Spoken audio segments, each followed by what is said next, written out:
Dans les années 70 et même 80, début des années 80, le Japon était la deuxième puissance économique mondiale et tout le monde en avait peur.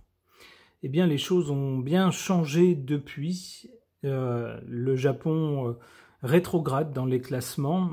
Il s'est fait doubler depuis par son vieil ennemi héréditaire, la Chine, et est en passe même de se faire doubler par l'Allemagne. Alors que s'est-il passé? Puisqu'il n'y a pas non plus que dans ces chiffres qu'il y a un problème avec le Japon. Si on regarde la richesse par habitant, le PIB par habitant, c'était à un niveau très élevé jadis, et puis plus ça va, plus le pays descend dans les classements. Il est maintenant au niveau du Portugal, en richesse par habitant. Alors qu'est-ce qui se passe avec le Japon? On nous dit avec cet article, le Japon perd des habitants pour la 14e année consécutive. Le gouvernement veut encourager la natalité. Alors en fait, perdre des habitants, oui, mais le Japon a un problème de natalité. Et pas qu'un peu. On nous dit qu'il s'agit de la plus forte baisse jamais enregistrée. La population du Japon est tombée à 123,8 millions de personnes en octobre 2024, soit une chute de 550 000 personnes sur un an. Et ça fait 14 ans que ça dure. Alors, on nous dit que sans l'apport des étrangers, sans l'arrivée d'étrangers pour travailler au Japon, la chute serait encore plus marquée avec un recul de 898 000 personnes, c'est-à-dire presque 900 000 personnes sur une année, pour atteindre 120,3 millions de Japonais. Le taux de natalité au Japon figure parmi les plus bas au monde, une tendance qui entraîne une diminution de la population active, une baisse de la consommation et des difficultés à recruter pour les entreprises. Alors on tente une explication, on nous dit la baisse du taux de natalité se poursuit parce que de nombreuses personnes qui souhaitent élever des enfants ne sont pas en mesure de réaliser leurs souhaits. C'est ce qu'on nous dit. Alors en fait, on pourrait parler de diverses raisons. La société japonaise n'est pas une société facile. Les codes sociaux sont très très importants, très durs. On ne peut pas faire ce qu'on veut. Il est très très mal vu de se laisser aller à des comportements individuels. Il faut vraiment se plier à la règle, à la norme. Et puis dans le milieu professionnel, même chose, c'est très très dur. Les gens travaillent très dur. Et dès l'enfance, c'est un peu la course aux meilleures notes, aux heures, j'allais dire aux heures supplémentaires, aux cours supplémentaires, aux cours du soir pour pouvoir accéder aux meilleures écoles, faire les meilleures études, puis trouver un travail important dans lequel il faut à tout prix briller, quitte à rester des heures et des heures supplémentaires. Ça rend la vie très compliquée au Japon. Alors conjuguer ça avec la crise économique qui a particulièrement frappé ce pays et qui a fait que pendant une décennie, il n'y a pas eu de croissance et que on demande des efforts aux gens mais ne voit pas le bout du tunnel. Ça peut peut-être expliquer cela. Alors voyons ce que les cartes peuvent nous dire au sujet du Japon qui, s'il ne se bouge pas très vite, est en train de mourir lentement. J'interroge à son sujet ce Lenormand ukiyo-e.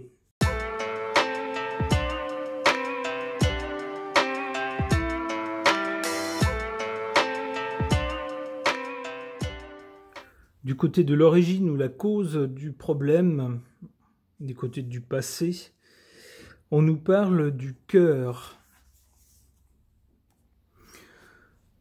On pourrait dire que ce problème qui se pose au Japon, le fait que les couples n'ont plus d'enfants, ou très peu, et ça fait décliner la population, eh bien c'est un problème qui touche le cœur du Japon. C'est pas comme si on avait un problème qui touchait une partie de la population, ou une tranche d'âge, ou un secteur d'activité. Là, on touche à l'âme du pays, en fait, la population. La population vieillit et ne se renouvelle pas au point qu'elle diminue. Depuis 14 ans, elle diminue. Pour le présent, on nous parle de la clé. Il faudrait trouver la clé du problème. Alors, à la lecture de cet article, on se rend compte que les autorités, si elles ont constaté le problème depuis des années et ont vaguement tenté de dire faut faire des enfants, il y va de la santé du pays, voilà. Cette fois semblent décider à passer à la vitesse supérieure. Ils comprennent que rien ne va plus et qu'à ce rythme-là, le pays finira par disparaître, ou presque. D'où l'importance de trouver la clé du problème sur le présent, dès maintenant. Pour aller vers quoi? Eh bien, avec l'arbre, on nous parle de santé, de la bonne santé du pays. C'est la bonne santé du pays qui en dépend.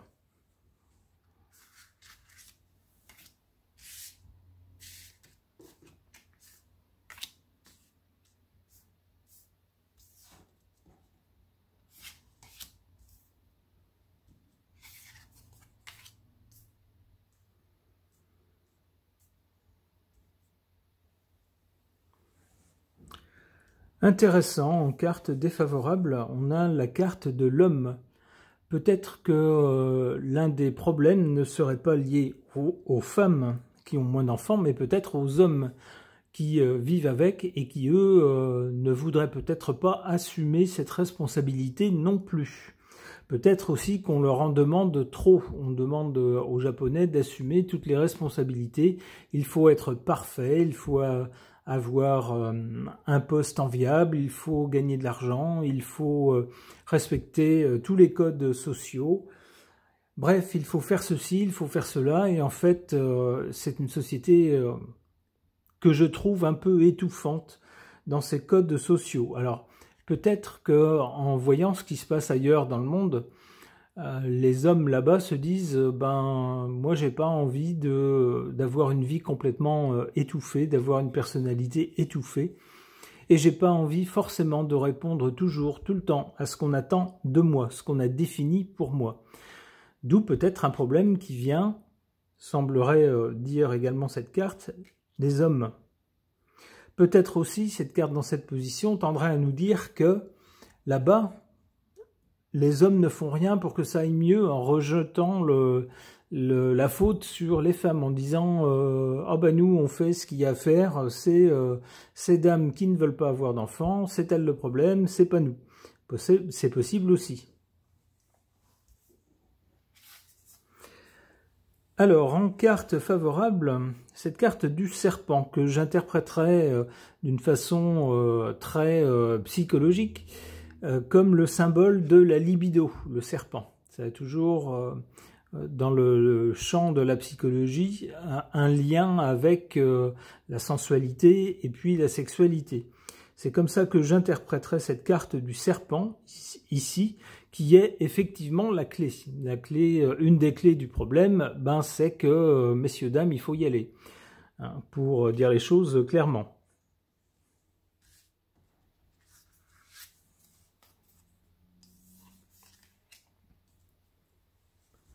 Du côté de l'avenir, après l'arbre, qui nous parle de santé, de la bonne santé du pays, on a cette carte du jardin. Un jardin, c'est un endroit ouvert, qu'on suppose public, un jardin public, où les gens peuvent aller pour éventuellement faire des rencontres. Ben oui, si hommes et femmes ne se rencontrent plus, si chacun vit sa petite vie de son côté et que plus personne ne fait l'effort d'aller vers quelqu'un d'autre, d'essayer de trouver la personne à laquelle on plaît et qui nous plaît, pour essayer de faire un bout de route ensemble, eh bien, évidemment, on est moins susceptible d'avoir des enfants, à moins, évidemment, d'avoir des mères célibataires, ce qui est toujours possible.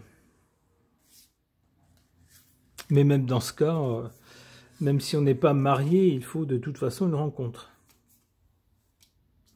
La pagode, eh bien, c'est la suite logique. On s'est rencontrés dans un jardin public, mais ensuite, voilà, tout le monde rentre à la maison pour je dirais presque fonder un foyer. Avec cette pagode, c'est ce qui me vient à l'esprit dans ce cas-là. Donc en quelque sorte, l'idée, ça serait de dire aux Japonais, ben maintenant c'est bien ce que vous avez à faire. Et le gouvernement va mettre tout ce qu'il faut à votre disposition pour vous aider dans ce cheminement. C'est peut-être là aussi que le bât blesse. Le vaisseau. Le vaisseau nous parle d'étrangers. Alors on sait que le rapport des Japonais aux personnes étrangères est très compliqué. Le Japon est très fier, on va dire, de sa particularité, de son identité insulaire, est différente déjà des pays avoisinants. Déjà, c'est un cas à part, on pourrait dire, dans cette partie du monde, où on regarde d'un œil assez froid les étrangers, même voisins, qui viennent sur l'île, qui viennent au Japon, sur les îles japonaises. Alors vis-à-vis des personnes venant d'encore plus loin, le fossé, on pourrait dire, est encore plus grand. Disons que c'est pas un pays qui a une tradition d'accueil d'immigrés. On pourrait le dire comme ça. Une dernière carte. Le livre. Le livre pourrait nous parler de connaissance. Alors, connaissance de quoi peut-être dans ce cas-là? Peut-être justement rendre un peu plus public, parler un peu plus des chiffres, des conséquences aussi d'une baisse de la natalité. Ça pourrait être ça. Peut-être aussi faire connaître tous les dispositifs que l'État peut mettre à disposition des Japonais et des Japonaises pour les aider dans leur parentalité.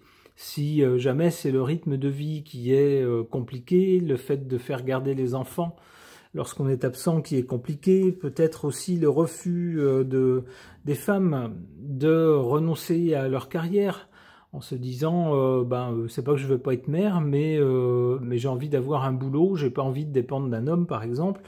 Eh bien, qu'est-ce qu'on peut faire dans ce cas-là pour faciliter les choses? C'est peut-être cet ensemble de choses, de renseignements qu'il faudrait à l'avenir, on le voit, c'est pas tout de suite, rendre public, mettre à la disposition ces informations-là des Japonais et des Japonaises. Ok. Concernant le très sérieux, grave même problème du Japon, qui perd année après année depuis maintenant 14 ans de la population, et là cette année par rapport à l'année dernière, on nous dit que sans l'apport des étrangers, c'est pas loin d'1 million d'habitants en moins, à peu près 900 000. Donc ça donne une idée de l'ampleur du problème qui est principalement due à une natalité très très faible au Japon. J'interroge donc à ce sujet l'oracle du soleil levant.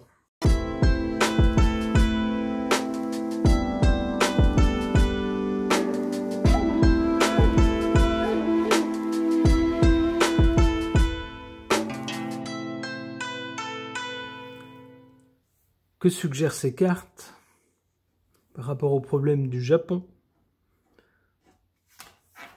On a d'abord ici à l'origine cette carte du tatouage. Le tatouage, c'est souvent pour les gens qui s'y adonnent une façon de se personnaliser, une façon de dire moi je vais sur un corps où il n'y a rien de spécial, et moi je vais ajouter une marque personnelle, une image de ceci, un symbole de cela, qui aura peut-être un sens particulier pour moi. C'est pour moi l'expression peut-être de l'individualisme. C'est-à-dire que de plus en plus, plutôt que de se projeter dans l'avenir et dans le cadre d'une famille, eh bien on va essayer de vivre d'abord pour soi.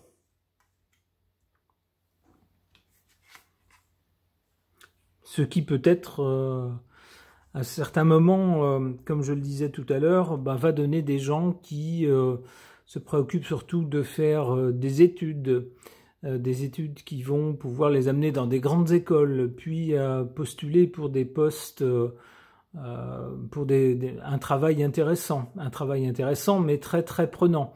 Et tout cela, c'est un programme minutieusement organisé, il n'y a pas de place pour la vie de famille par exemple, là-dedans. Pour le présent, on a cette carte d'Okinawa qui évoque le tourisme et les vacances. C'est une carte qui tendra à dire aux Japonais « Délestez-vous un peu de vos responsabilités, vous n'avez pas porté le poids du monde et de tout le pays sur votre dos, et puis prenez du bon temps ». Prendre du bon temps, normalement, lorsque tout se passe bien, c'est un peu aussi comme ça qu'on fait des enfants. Donc prenez madame sous le bras et puis invitez-la peut-être pour un week-end dans un endroit paradisiaque. Ça pourrait peut-être susciter des moments intéressants. Du côté de l'avenir ou du résultat, on a cette carte des grues qui nous parle d'un message ou de nouvelles à venir.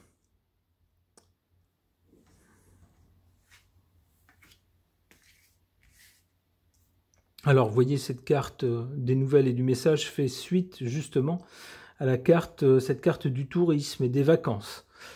On sait que les vacances sont souvent propices à des rencontres, à des rapprochements, voire plus si affinité, et on en a parfois le résultat 9 mois plus tard.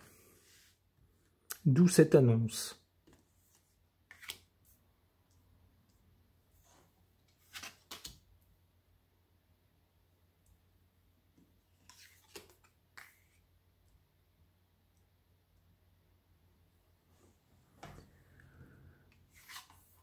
En carte faible, ici en position faible, le haïku, ces petits poèmes japonais en très peu de mots, très poétiques, très évocateurs. En quelques mots, on a un univers, une logique, un mode de pensée, parfois même un paysage, qui sont évoqués. C'est particulier, c'est propre à cette région du monde. Et ça fait partie des petites choses, toutes bêtes, mais qui mettent de la poésie dans la vie et qui rendent la vie digne d'être vécue. Mais ici, c'est en position faible. Ça pourrait nous dire que si certains couples rechignent un peu à faire des enfants, avec sans doute derrière l'idée de toutes les obligations, toutes les corvées qu'il va falloir endurer, tous les sacrifices pour les élever, c'est peut-être parce que la vie, de façon générale, en ce moment, pour l'instant, manque de poésie.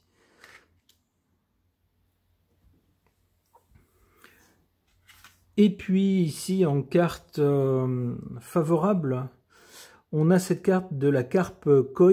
Alors moi, j'y verrais surtout, de façon plus générale, les poissons, qui en cartomancie représentent l'argent.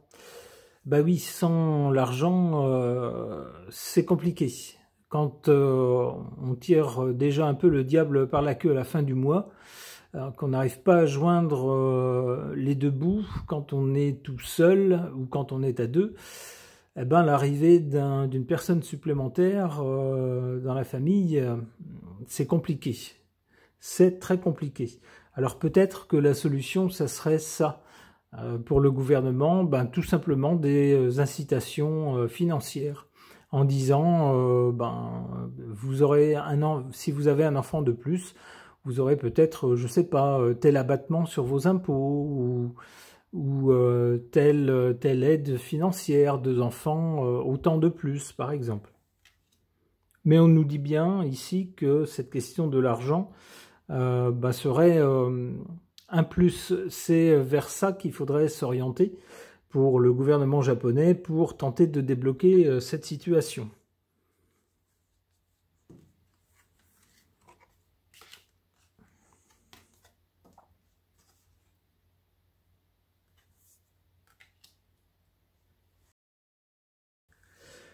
Cette carte du Daruma, qui nous parle donc d'un porte-bonheur pour les Japonais, qui vient après cette carte de la nouvelle. Ça pourrait nous dire que justement les mesures qui seront prises pourraient porter leurs fruits, pourrait en quelque sorte porter bonheur au Japon.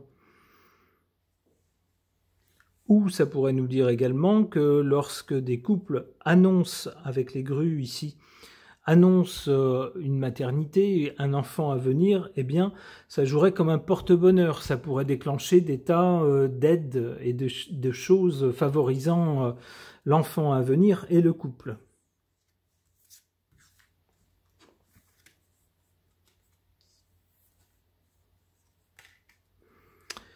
Ici, avec le tambour taiko, on a l'impression, avec cette jolie illustration, que c'est la fête. Alors, ça fait bien suite au Daruma, ici au porte-bonheur. On a ensuite la fête, c'est-à-dire que, si on poursuit l'interprétation dans le même sens, on aurait donc des tas d'aides et de facilités qui seraient accordées aux couples ayant un enfant. D'où, ici, forcément, un moral qui revient. Une dernière carte. L'empereur. L'empereur, au final, se réfère au pouvoir, au sommet du pouvoir. Cette carte semble bien nous dire que finalement, il ne tient qu'au pouvoir en place au Japon de faire repartir. Alors, il ne tient qu'à lui. C'est allé un peu vite. Il faut quand même que les gens s'y mettent, entre guillemets. Mais que sans doute avec les aides, les incitations appropriées, peut-être aussi les infrastructures, je pense aux garderies pour aider les enfants, par exemple, ou la prise en charge des enfants, si tout cela est à la hauteur, eh bien ma foi, il n'y a pas de raison que les couples n'aient pas à nouveau envie d'avoir des enfants au Japon. J'espère en tout cas que ce pays ne mourra pas, j'espère que le gouvernement trouvera la solution pour redonner l'envie aux Japonais et aux Japonaises d'avoir des enfants. Ce tirage est maintenant terminé, merci de l'avoir suivi.